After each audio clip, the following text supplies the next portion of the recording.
என்னடா இது இந்த பொண்ணு எப்போ பார்த்தாலும் செக்ஷன் 42ன்னு சொல்லினே இருக்கேன்னு பார்க்குறீங்களா? அப்படின்னா 42 பாவங்கள்னு சொல்லுவாங்க.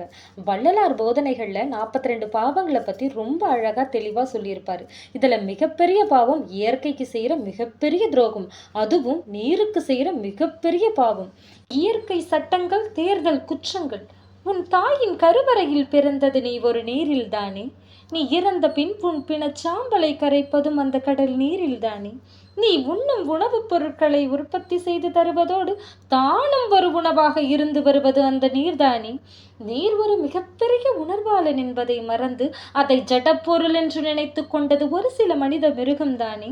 சுத்திகரிக்கப்பட்ட நீர் என்கின்ற பேரில் நீரில் உள்ள 99% உயிர் பிராணனை கொன்றது மனிதன் என்கின்ற ஒரே ஒரு உயிரினம்தானே? நீ உயிர் வாழ முதல் மூலமே அந்த நீர்தானே?